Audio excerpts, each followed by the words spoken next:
How does a fifth wheel under 30 foot feel so large? Well, stick with me and I'll show you not only what they did to accomplish it, but we can also take a look and see if the sacrifices are worth the cost.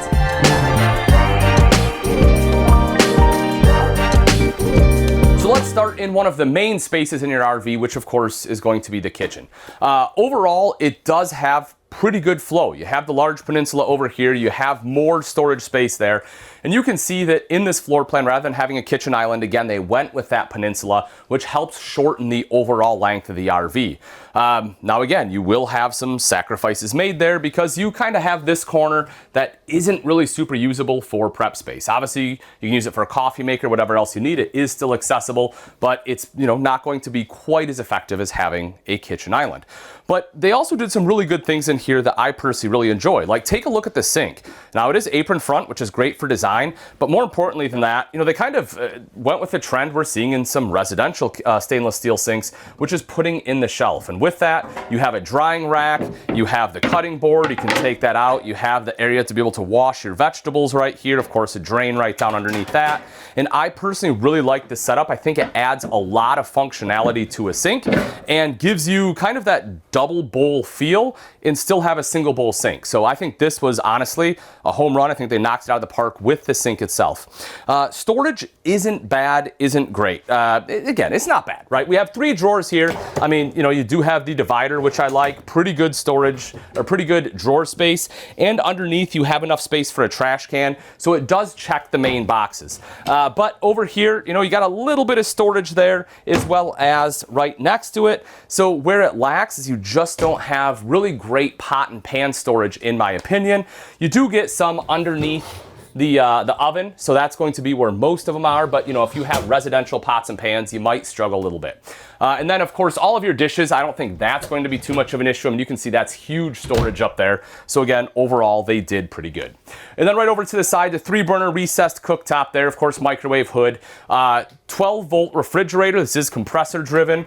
I'll open that up for you. But did you notice something? This is again one of the flaws, one of the sacrifices made. The way the refrigerator opens. Now I understand why they did it, because if you're coming from over here, from the sitting area, you need to grab a beverage, this is the way you want it to open.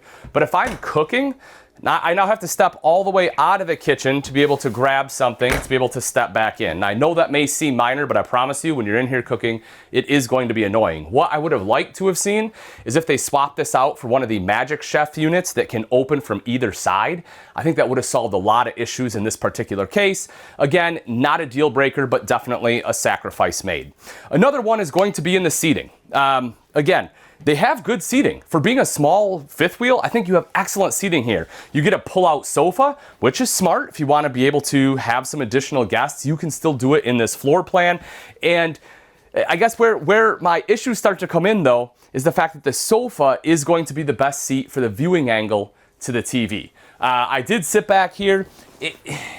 It's not awful, but if you notice, right, I'm doing this. And while at first it may not be a huge deal, it is a little bit annoying. Now, yes, I can do this and fix it. And now I'm pretty straight on. But you're also not in theater seating, which a lot of times in nicer fifth wheels, you have theater seating, but when we have to shorten up the space, they couldn't put theater seats in it because of where this slide is, it would stick out too far. So when you travel, you have to turn these like so to be able to bring the slide in. Again, not a huge deal. I still don't think it's a deal breaker. I think that they did what they had to get under that 30 foot, and I think this was a wise choice. Again, just not the perfect setup. Right on the sides, you can see that you do get your end table still, which I love. Of course, electrical outlets, USB ports there, storage across the top, zebra shades like you'll see in all the Cherokees. The wall sconces I kind of like. I think these are pretty nice and decorative, have like the bubble glass with a little bird cage on there. Same thing right above our table. Something that I do like that they did, that I think they did really well, is adding the ottoman. I'm a huge fan of this. While you don't get the best back support, because you have this in the way, you could lift it up, but you kind of still have a window there. The thing I like about the ottoman is twofold. One, you get huge storage, and that's awesome for any kind of throw blankets, things like that. Even if you have extra pillows for guests. The other thing I like about it is that this is movable. So if I want to take this, let's say I want it right here, because my guests that are sitting on the couch want a place to be able to put their feet up, or maybe I do because I don't want to sit in the recliners, or again, other people are there, which by the way, the 2 back chairs are recliners.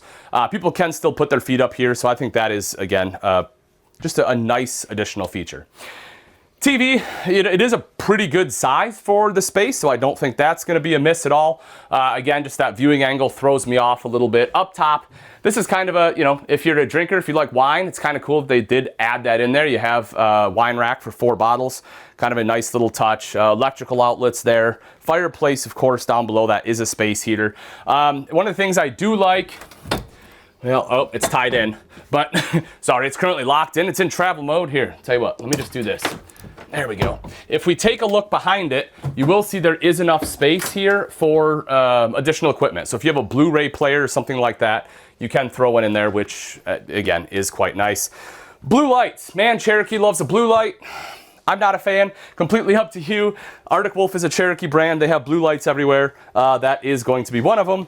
This is a really nice feature though. They have a courtesy light for the stairs that is motion sensor. So if you have guests getting up in the middle of the night, you're able to, you're able to see the steps and not trip over them. Not only that, but built into the steps is a central vac with a toe kick. So cleaning up in here is going to be quite simple.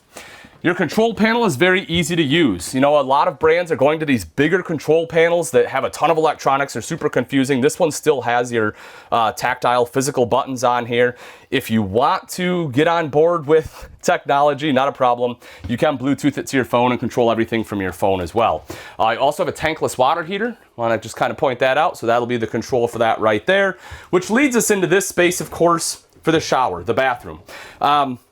When I take a step in the shower, it is, pretty spacious. I mean, for fifth wheels, we definitely have ones that are going to be bigger. They'll span this whole space, and we'll see in a little bit when we go in the bedroom why this one doesn't.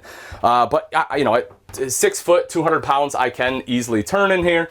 Of course, I have my hand wand, a little bit upgraded there. Adds a little bit more water or a little bit more air than some of the others, so it feels like more pressure.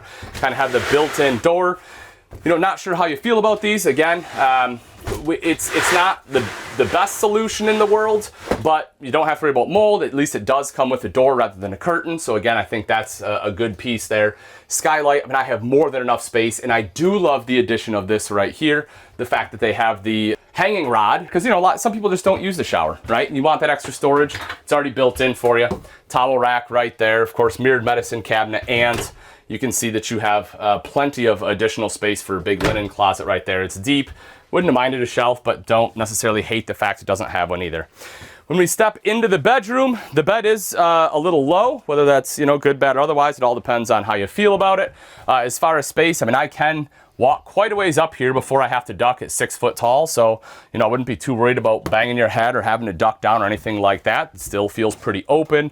Storage up top, of course, as well as, kind of in the nightstand area. You have a nightstand itself. While this side does have an electrical outlet and USB port, the other side is actually even better because, as you can see, that one has a built-in single inverter. So, if you have like a CPAP machine or something and you're out and about, you don't have shore power, you can still run it off that single inverter at night, which for someone like me who does have a CPAP, that's huge. Spot to mount a TV. Man, they make it nice and big. Thank you. It's such a small feature, but I love that they're like, hey, this is where you mount it. And it's a dedicated spot. It's not, right up here where nobody can actually mount a TV. So love that they did that. And as I mentioned, this does cut into the shower a little, but I think it's definitely worth it to have that much more wardrobe space, especially if you're going to be staying in this for, an extended period of time. And if we take a look at the storage underneath, I'll open that up. You can see it has storage here as well as a little bit deeper, but this front one can be accessed from right up front. So even if you have, like house slippers or something you want to throw in there, it is nice and easy to slip them off, toss them in.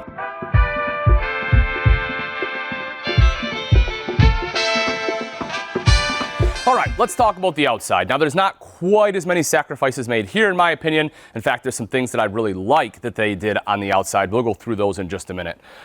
Right, you can see right off the bat, well, I guess it's kind of tough because they're packed in like a can of sardines, but this one does have a painted front cap on there, which is great. Most fifth wheels these days do, just makes it a lot easier to clean. You have the lights on there too. You'll also see side camera prep. This I actually really like, and in conjunction with another camera prep I'll show you in just a minute, I like even more. But with these ones, it's great because it just does give you more visibility as you're going down the road, especially when you're doing, lane switches and things like that. The main sacrifice, in my opinion, that was made here when you shorten it up is our awning space. It just doesn't have a ton of awning coverage. You can see you have an awning here, and it still does a good job. It still gives you your main camp space, but, in order to get enough room inside, they had to put a campside slide on here, and we don't have an awning over it. We don't have an awning on it, so you just don't have as much awning space that I would have liked to have seen. But again, as kind of like everything else inside, for being able to get it under 30 foot, still being able to get into some state parks with a fifth wheel, and you don't have to, you don't have to worry about it. I think the awning is honestly just something that is pretty minor when we're looking at the grand scheme of things. Propane, we have two 20-pound tanks, one on this side, one on the other. Pretty good storage in here. On the other side, let's see a couple things. One, you have motion sensor lights in here. On that other side, that is actually our auto level. This one does come with auto level.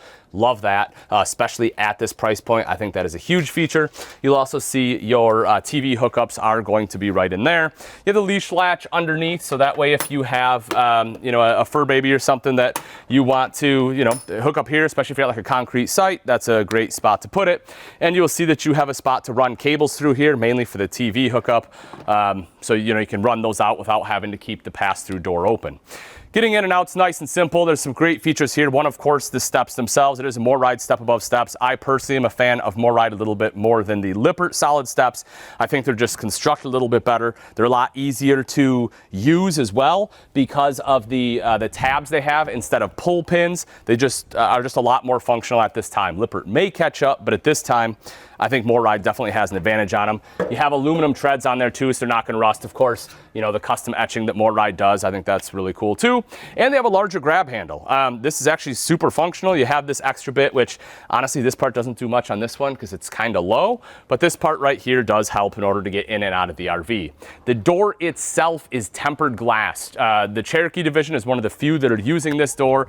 I personally really like it. The only downside to this one is on a day like today, it's warm. It's very hot, but it does look really nice, and it's kind of tough to see, but there's actually a window right there. If I open it up, you can see the window, and so I like that that's kind of hidden and tucked away, and it looks a lot nicer. It's more aesthetically pleasing, and then you can put the thin shade in there if you want some additional privacy at night. But my biggest thing I love about the outside, I talked about the cameras earlier.